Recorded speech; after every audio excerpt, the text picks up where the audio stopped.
¿Alguna vez te ha dado la curiosidad de jugar con la Ouija? Déjame contarte el siguiente relato, donde un grupo de jóvenes juegan con situaciones paranormales y alguien sale lastimado. Si me escuchas constantemente y todavía no te has suscrito, te invito a que lo hagas. Así me das la oportunidad de seguir trayéndote relatos originales. Sin más preámbulo, vivamos juntos con el miedo.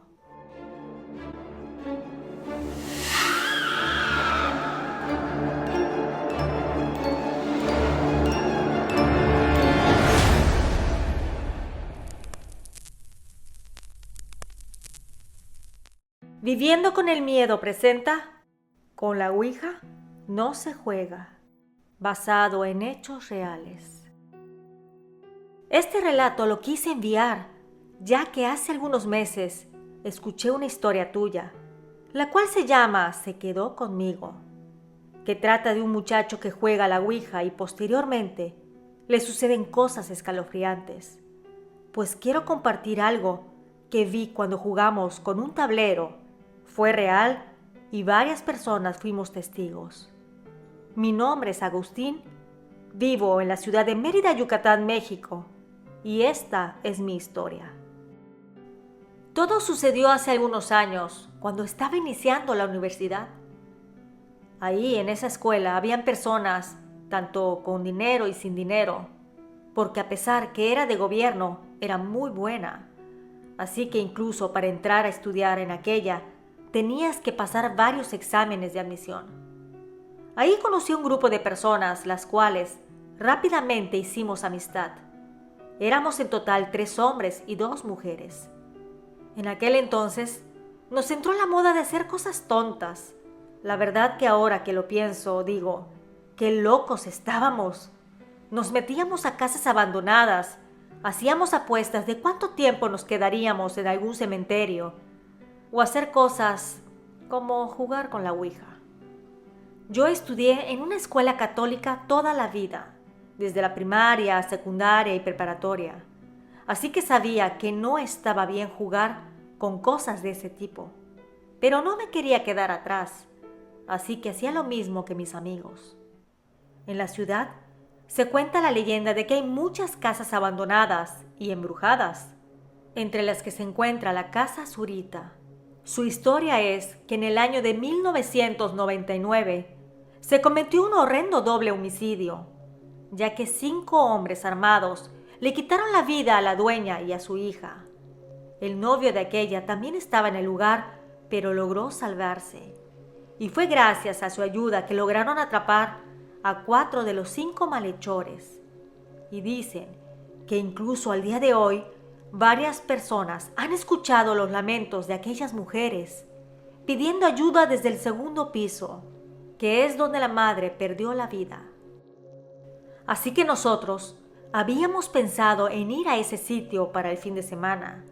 Queríamos ver si nos topamos con algún espectro o para escuchar algún lamento.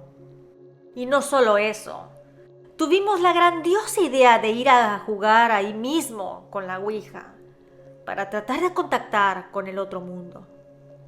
Yo tenía mis reservas. Siendo honesto, tenía algo de temor. Sin embargo, quería probarles y probarme a mí mismo que era valiente. Así que les dije que contaran conmigo. El sábado le comenté a mi madre que saldría con mis amigos y que si podría llevarme el automóvil. Ella me dijo que sí, que no habría problema. Por lo que a las 11 de la noche salí de la casa y pasé a la casa de Cintia, una de las chicas, la cual me gustaba y bueno, parte de todo esto era que quería impresionarla. Pasé a recogerlos a todos ya que ahí nos habíamos quedado de ver, por lo que estábamos todos muy puntuales. Nos subimos al auto y nos dirigimos al centro, el lugar donde la casa está ubicada. Llegamos aproximadamente a las 11:50 de la noche. Estacioné el automóvil a la vuelta y nos bajamos rápidamente. La reja de la casa está relativamente baja, por lo que sin problema nos brincamos al otro lado. Caminamos buscando la manera de entrar a la vivienda. Las ventanas tienen protectores de metal, por lo que no era una opción. Sin embargo, por alguna razón, una de las puertas estaba sin seguro.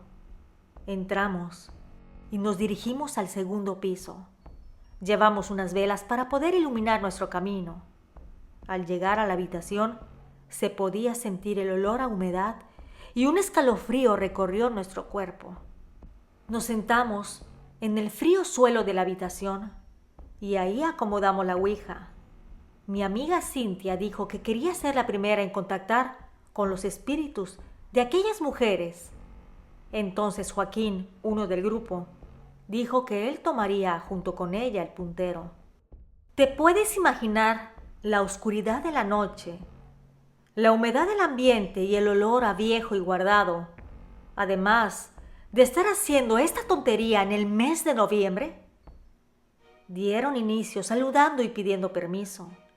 Después empezaron a hacer algunas preguntas como si había alguien con nosotros o si estaba la señora Zurita, que si alguien deseaba hacer contacto. Entonces el puntero se movió hacia el lado que decía así. Nosotros murmuramos, nos emocionamos. Entonces empezamos a decirles a ellos dos que hicieran ciertas preguntas.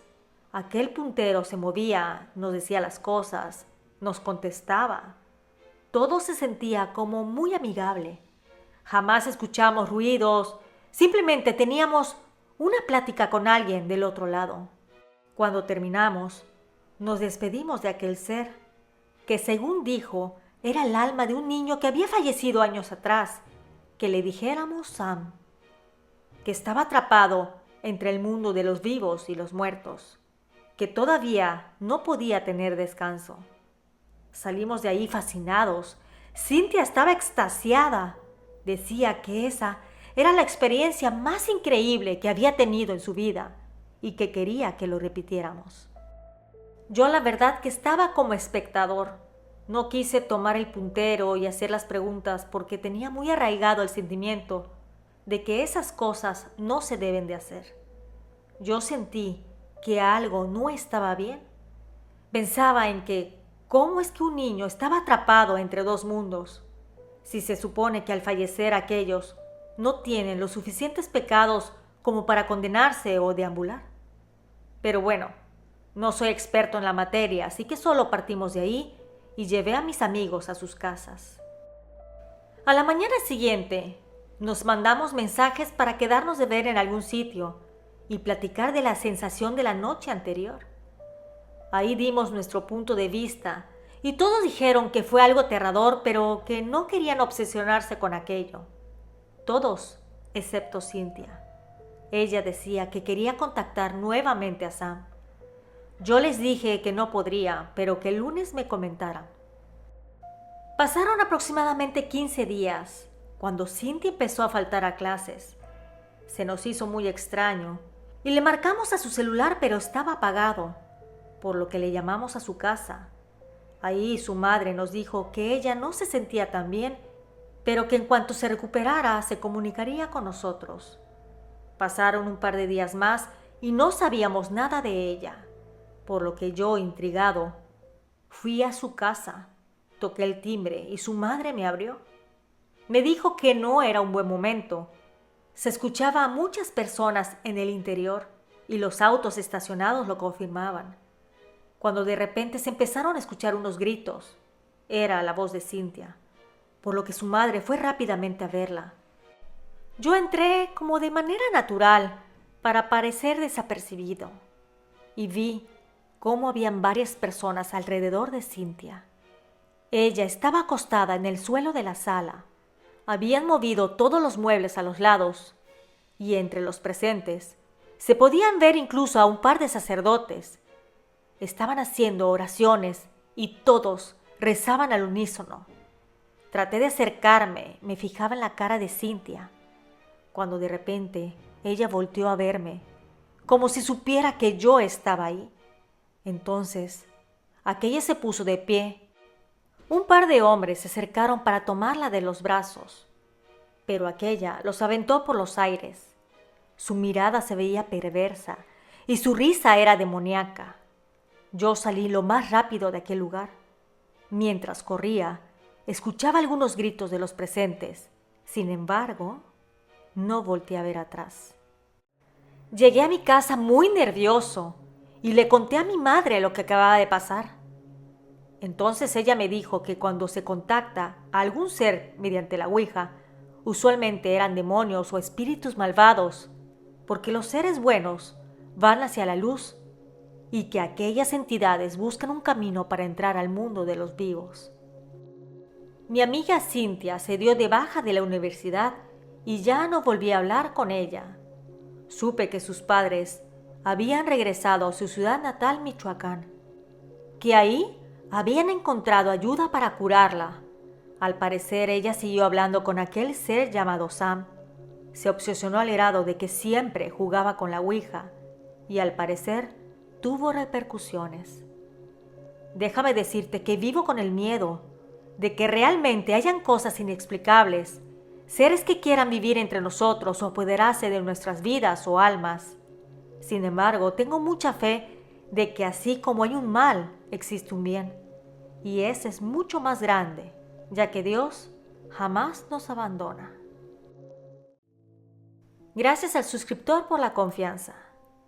Te aconsejo que si tienes ganas de jugar con juguetes malévolos, lo pienses 2 veces, porque puede ser que algo se quiera quedar contigo. Así que mejor escucha mis relatos y suscríbete. Un entretenimiento sano que te puede dar emociones fuertes. Nos escuchamos pronto. ¿Y tú? ¿Vives con el miedo?